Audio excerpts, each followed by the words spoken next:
Olá, vamos falar de etapas do planejamento de obras, muito importante, dentro do nosso curso de planejamento de obras com metodologia ágil. O que nós vimos, né, nosso último encontro? Falamos da análise do ambiente de negócios, análise, e aí lembra? SWOT. Falamos de oportunidades, falamos de ameaças, forças e fraquezas. Vamos lá, vamos avançar. Dentro dessas etapas do planejamento de obras, o que nós temos aqui? Vamos abrir os itens, né?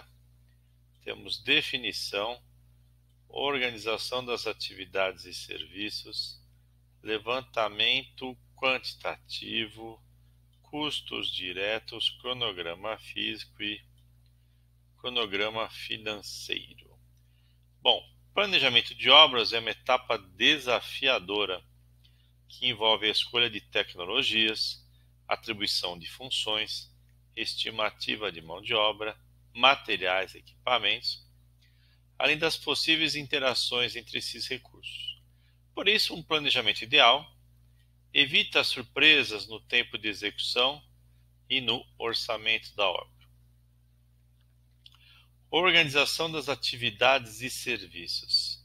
Definição do método construtivo, do cronograma da obra como um todo, em todos os seus detalhes. Tem uma ligação muito forte, né? O tipo, o jeito que você vai construir, a técnica, né? E um cronograma aí de obras.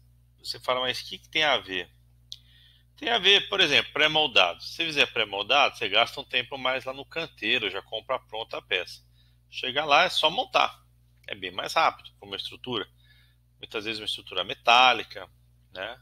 Ou a maneira como você faz essa concretagem, dependendo do método que você faz a concretagem. Geralmente na parte estrutural você tem várias opções, tudo depende de tempo, custo, qualidade, o desenho da planta. Também fechamento, as vedações, né, também tem algumas opções.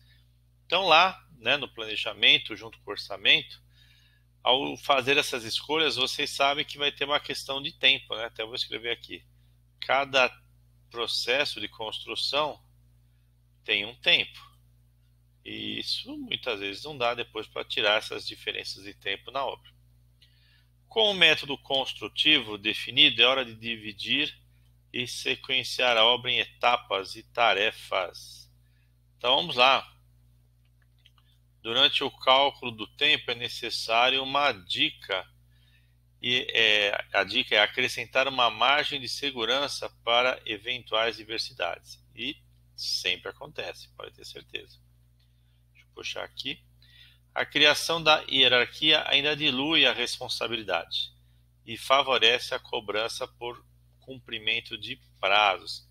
Aqui você está fazendo todo um encaminhamento do serviço. Quando um acaba, outro começa, outro está acabando, um já vai começando, dois, três. Então, essa amarração te ajuda a dizer se um ou dois lá do passado, né, lá do começo, se atrasam, pode ter um efeito dominó que não dá para você depois tirar essa diferença e tudo vai ficar atrasado lá para frente. Levantamentos quantitativos, né? Após a identificação dos serviços, vamos lá, né? Você quer saber quantidades, né, que você vai fazer de cada um, quantos metros quadrados de pintura, cada coisa na sua unidade certa, né? Quantos metros cúbicos de escavação, né? Tem aquela situação, você tem que ver quantos caminhões, né, vão ter que ser utilizados para levar para o bota fora todo aquele, né, material, entulho, sei lá. Então, o levantamento serve de base para tudo, para orçamento, lá no começo, como também durante a obra, né? Você quer validar aquele número, ver se está certeza. De repente o projeto mudou um pouquinho. Então, às vezes até aparecem novos materiais. Mão de obra geralmente é a mesma. Mas o dimensionamento de equipes, o uso de equipamentos, tudo são relevantes. É um processo trabalhoso, né? Infelizmente, às vezes fica nas mãos aí dos estagiários que ficam super inseguros para levantar essas quantidades, coisas de muita responsabilidade. Tem que ter um engenheiro que dá um apoio lá, um suporte, uma tutoria. Mas explicando os critérios, mostrando lá plantas em papel ou desenhos em software 2D, 3D, geralmente o estagiário, o engenheiro mais júnior, né, se dedica a isso.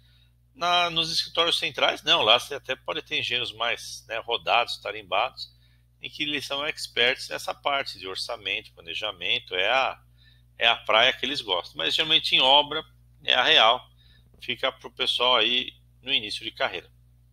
Sempre mantenha as memórias de cálculo. Se perguntarem, mas é isso mesmo? Você, né, garante? Olha que eu estou achando muito material. E aí, voltando a falar desse pessoal de escritório, que às vezes é mais experiente, eles têm algumas relações entre metro cúbico de concreto e taxa de aço, né? Quanto que vai lá de ferragem, ou quanto vai, sei lá, de, de, de barris, né? Barris não, até pode ser barril de produtos químicos ou de tintas, né? Grandes embalagens aí. Por exemplo, isso de impermeabilização, né? Que é uma área também muito complicada. Então, de repente, aquelas grandes embalagens de produtos, né? A base de petróleo, o pessoal tem uma ideia mais ou menos em relação a metros quadrados, né? De superfície a serem impermeabilizados. Então, tem alguns números na cabeça que se destoar muito, fala, opa, tem algum erro e grande aí dentro. Bom, custos diretos. Deve-se multiplicar as quantidades de serviços pelas suas composições de custos unitários. Dessa forma, será possível encontrar uma estimativa de custos com mão de obra, materiais e equipamentos para cada serviço e para toda a obra. Custo direto está muito relacionado a isso, né? Quantidade e o quanto custa ou quanto demora para fazer determinado serviço. Por isso que com a união de vários serviços que podem se agrupar em atividades, por exemplo, você cria um cronograma de tempo, em que esses serviços vão sendo feitos, né, vão sendo finalizados, entregues. Tem a questão, às vezes, do checklist, alguns detalhes finais até o cliente receber. Então, nesse cronograma está lá o sequenciamento lógico. Primeiro vão começar, sei lá, escavando, depois vão fazer estrutura, depois vão para isso. Depois, geralmente, quando tem a torre lá principal já pronta a estrutura, os serviços meio que se ramificam, né? Cada área aí vai para um lado, avançando, né, na sua trajetória. Então, no cronograma físico, nós temos aqui o envolvimento de decisões, do que a gente vai acompanhar, o que é mais urgente, o que não pode atrasar.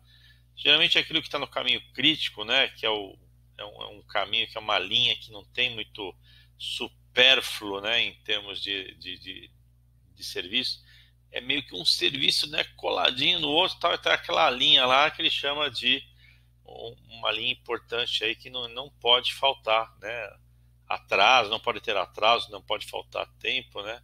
É aquela linha mestra que puxa a obra do começo ao fim, né? O caminho crítico. Cronograma financeiro. Se você construiu, você comprou coisas, pagou, quer dizer, ou não pagou, alguém vai pagar para você, mão de obra, empreiteiro, impostos, tal.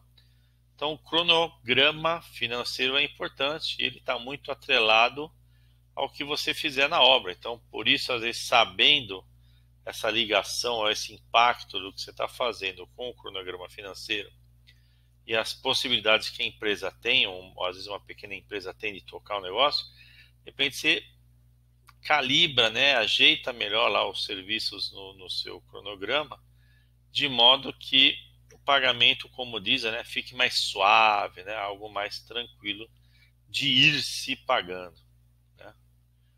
Bom, está aqui o nosso momento flashcard. Vamos lá aqui. Um engenheiro no início da carreira profissional pode atuar no planejamento de obras? Poxa, fantástico, né? Eu passei por isso na minha trajetória e me ajudou bastante. Dá uma confiança, né? Porque você planejando a obra, bem depois você vai ter firmeza para executá-la bem, porque você está com a obra aqui, ó.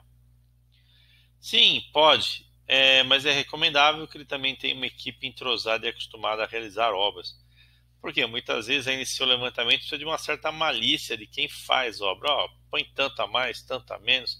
Aqui tem uma gordurinha, tira. Então isso, ou desse item geralmente falta, complementa. Então fazendo uma conta lá de mais e menos, né, chega a ser um consenso. Lean Construction, construção enxuta em inglês, onde o objetivo é eliminar todos os gastos desnecessários com a obra e maximizar a produtividade da equipe. É o que eu estava falando agora há pouco. Idealizado pela Toyota, né? Toyota veio da indústria mecânica. O Lean Construction também busca implementar sistemas de informação e novas tecnologias, com foco na antecipação e prevenção de problemas e surpresas. Então, a indústria mecânica muitas vezes, né, serve de subsídio teórico para a gente fazer melhor e mais rápido. Tá aí, terminamos mais um aqui com a turma da 2B Educação. Até mais.